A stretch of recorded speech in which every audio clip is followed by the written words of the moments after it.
time with One Over Outdoors. Now, I've done videos on my crappy rig setup with the double jigs. Done some of my videos on the my favorite stuff I use for bass. Have not done a catfish rig video. What I'm doing is nothing different than what a lot of people do. But today we're going to go over what's in my boat and what I use to rig for catfish. A couple different rigs that I use. And we're going to start with line. That's basically what we reel our fish in on. So this is reaction tackle. This is 65-pound braid high vis. Of course, it's green, as my favorite color is green. But so I use a mix of braid and monofilament on my rods. I use braid when I'm dragging on the rods that are straight out the boat that are cast the furthest. Basically because it's low diameter and you can get some heavy weight with the braid. I don't want to use my 40-pound on my Boo Garcias because if big fish hits and decides to run, kind of limited with line, how much line's left on my reel. So that's instance where I use braid. Any of my rods that are going to be cast way out there, that's when I use braid. For my other rods, I use this stuff here. You can get it at Walmart. I think it's $6 for this spool. But this is Berkeley Big Game 40-pound. You've seen it on my channel. The stuff's been around forever. It's great line. I've had several instances where it's broke at the knot, but looking back at how I tied that knot, I didn't make sure my knot was wet when I tightened it down, so therefore causing friction. And then we're going to go to our leader material. Now you can go out and spend an arm and a leg on expensive fluorocarbon. You can go out there and buy all kind of quality leader stuff that costs a lot of money, or you can go and spend $2.50 or $3.50 at Walmart on this stuff here. It's basically like weed eater cord, but this stuff's awesome. I mean, it really is. It's very abrasive resistant, and I mean, I got 150 yards for $3. It'll last me years of making leaders. So then we're going to talk about some planer boards. These are water bugs. No, these aren't the best planer boards you can buy, but they're not bad. I think I got a pair for $37. So if you're wanting to get into planer board fishing for catfish and you don't want to spend an arm and a leg with them, $37 for a pair. I bought 2 pair. Do I use them? Yes, I use them. I'm split 50-50 on them. I've lost fish because of them, and I've also caught fish because of them. When I say lost fish, you know, a lot of times, you know, with the snap here, you got to put your line in it. So I put a fold in my line, but a lot of times it doesn't release. So you're sitting there playing, trying to get the planer board loose at the boat, fish ends up getting off.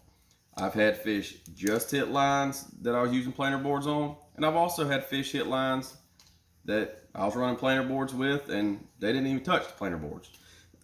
So they're a good thing to have in your boat. You know, if you really want to get your lines away from the boat, you're pulling a lot of rods out, they're a good thing to have. So definitely get some planer boards to keep in your boat. I will probably use them this year at some point. I didn't use them last year. I used them the year before, but yeah, they have their, you know, positives and negatives about them. Next, we're gonna go into weights. So these are pencil weights. These are 2 ounce. I have 3 ounce in there as well, but I've gone to pencil weights this year for my Santee rigs. They seem to work a lot better than your normal slinky weights for me. I've had instances where these get hung on a limb or something when I'm pulling on a snag, and it ends up ripping the, you know, running 65-pound braid or 40-pound Berkeley. You know, that fabric on the material that the slinky weight's made out of, it'll rip open, you'll lose your shot. I use number 4 buckshot in here, and with these, you don't have to worry about it. I haven't had any instances where they've gotten hung on anything. They work great, and as I'll show you here in a minute on my Santee rig, I don't use a sinker slide on any of my Santee rigs. Another sinker that I use are these bank sinkers. Now these are 3 ounce bank sinkers, and they're already on a snap swivel setup here. But one good thing about Santee rigs is, you know, they're versatile. So you can take your dragging weights off, and you can put your bank sinkers on if you're going to be sitting stationary, anchored out. Then I also use no rolls. These are 2-ounce no rolls. I have them all the way up to 5-ounce and 6-ounce. But no roll is a good sinker if you're fishing in current. These that get on the bottom and they lay flat, and a lot of times they will stay put where they are. So I also buy all my stuff in bulk. This is a mixture. There's 3-inch crappie floats, and I've got my rattles in here. Let's get them out. I also have sinker slides in here. These are rattles. I know these aren't the orange ones that you've seen me use, but these are glow in the dark rattles. I'm excited about using these this year on the channel. So we will see. I will do a video on if the fish hit the green glow in the dark ones over the orange ones that I normally use. Of course, you got your normal crappie corks. There's a bag of what's left of my orange rattles. Then we're gonna go into swivels. So swivel wise, on my Santee rigs, these are what I use. Just your normal barrel swivel. It's got a snap on it. You know, you can put your sinkers, you know, your pencil weight on there. You can put your snake weight, slinky weight on there. You can even, that snap part of it's big enough to put your bank sinker on. So way I tie these, we'll go over it here in a second. Well, we'll go over it right now. So these are rods that I use. Got 2 different rods here. This is a Boo Garcia 6500 C3 on Shakespeare Ugly Stick Catfish Edition. Now you can get these rods for like $37 to $40 off Amazon, eBay. I happened to hit a guy up. He had 2 for $50, so I ended up getting 2 of them. Now I do run a mixture of 1-piece and 2-piece rods. I have not found a bit of difference with a 2-piece and a 1-piece. The fish gonna break your rod. It's gonna break your rod, and a lot of times it's due to you having your drag tightened too much. So this happens to be a 2-piece rod, but I'm telling you, great rod. This is a medium heavy action rod, but it's spooled. This one here has the 40-pound mono on it, Berkley Big Game. The other rods that I use are these big game rods. Also 6500 C3. For $21, you cannot beat this rod. This rod is great. I've caught both of my PBs on Berkley Big Game rods, 76-pound blue cat and a 63-pound flathead. 63-pound flathead ended up going in his hole, and I had to pull him out of there. So, you know, you can go out and spend an arm and a leg on rods, and you know, they work great. Or you can try $21 if you're getting into catfishing and go this route. I mean, I use them. Heck, I've used them for years. I have numerous ones over here. Most of my spinning rod catfish outfits have them. So they're just a great rod. And I mean, if it does break, you're out of the hole $21. I've had expensive rods break on catfish, and then you're out of the hole a lot of money. So, you know, you're getting into catfishing. You don't have to use these Boo Garcias. They're great reels. I love them. But most any bait caster is going to work. Cast King makes a really good one. They're Rover 40, 50, 70 series. Piscafun's coming out with another with one, you know, kind of like the Rover. But you don't really have to go out and spend a lot of money to do this. I think if you were to buy a Cast King, and you know, you'd have $70 in a combo. So, you know, you want to get into catfishing, you don't really have a lot of money, or you don't want to, you know, it's something you're trying to get into, you know, check out the big game rods. They're really good rods. They've been around forever. A lot of big fish have been caught on them. Berkley makes some good stuff. So, getting into some of my spinning rigs. Now, you haven't seen any of these on any videos yet this year. So, this is a Shimano Bait Runner 4500, and it is on a 9-foot heavy action ugly stick. And this is one of my flathead rods. So the rig I use for flatheads is this right here.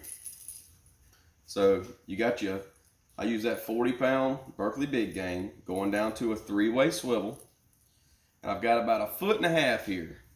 1.5 feet of 15-pound line. And this is, you can use 10 or 15 pound. You don't want to use 50-pound line on your sinker. The line going to your weight. And this is just a 2-ounce bank sinker. You can use pencil weight if you wanted to. You can use one of these other bank sinkers that I've showed you. On your leader, this is about 1.5 feet, 50-pound line here. You've got a cinch knot going down to a Snell knot, and I'll show you how I tie them here in a second. It's really probably no different than anybody. But you have your Versa rattle on there. And basically, this rig here is to allow your live bait to swim. Now, whenever I use live bait for flatheads, I don't hook them in the forehead, and I don't hook them in the top of their back behind that top dorsal fin. Because what that does is the hook weighs the brim down and ends up killing them. So what I do is I go back behind the anal fin, almost to where their tail portion is, and that's where I clear out some scales, and that's where I hook them. That way that fish swims upright. But that's a good flathead rig right there. Caught a lot of flatheads on this rig here. You can use a normal Carolina rig, but this just gives your bait fish more room. You know, they can go up, go down in the water column, shaking that rattle all around. So it definitely works out good. Those Versa rattles work good with flathead rigs as well. All right, so show you how I do my Snell knot. It's probably no different than anybody else.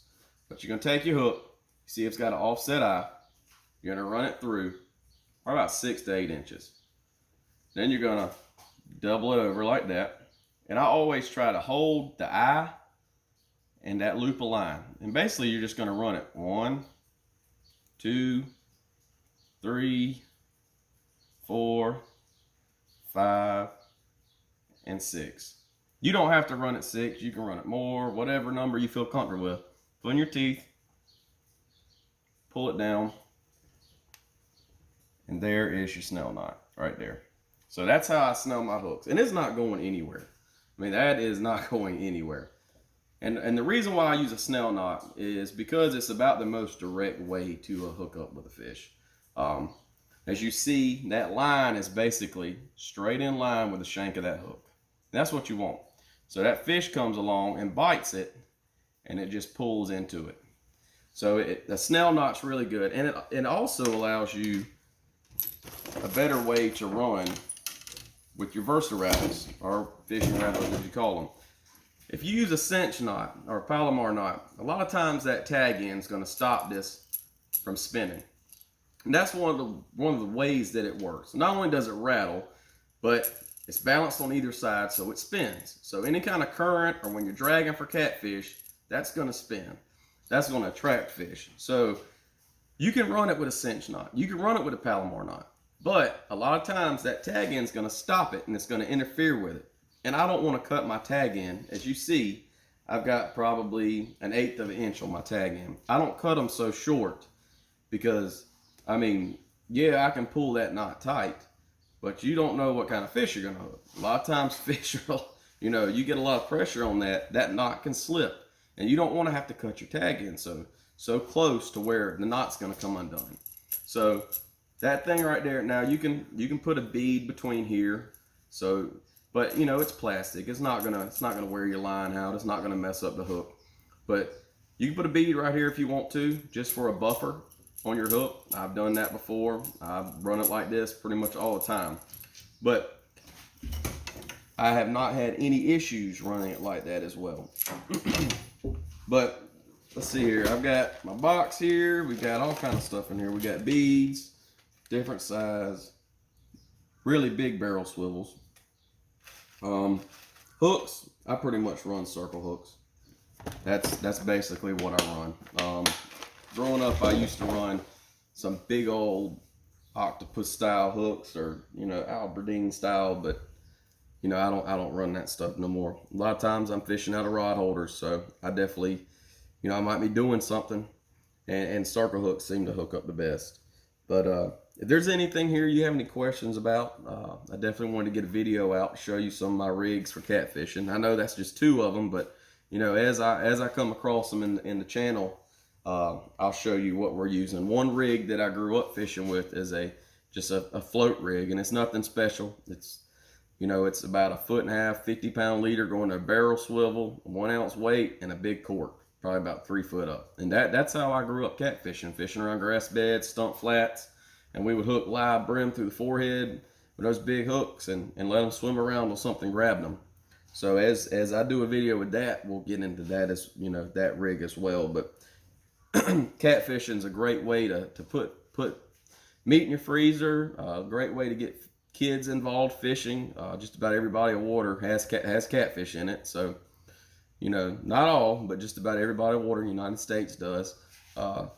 So it's a good way to get out. And you know, it's a hobby that you can do. You can go to your grocery store and get chicken livers or chicken and, you know, stink baits. And it's something you can do. And, you know, it's fun for everybody. I enjoy catfishing. I know I have a lot of variety on the show with crappie and brim and bass and stripers and stuff, but catfishing is what I grew up doing. I grew up doing the other as well, but there was just something always of going to Santee and watching my dad or my uncle, or even, you know, as I got older, catch big catfish. So you don't have to spend an arm and a leg, like I said. You know, these big game rods, I'll put them just by these, you know, I use them just as much as these ugly sticks. So, but yeah, thanks for all the love and support. Be sure to hit that like button. Be sure to share my videos, subscribe. I'll bring y'all more content. Hopefully gonna have another catfish video coming up soon, but you know, it's just getting to that time where everything's starting to turn on fishing wise. So a good time to be on the water. But thanks for watching, and God bless.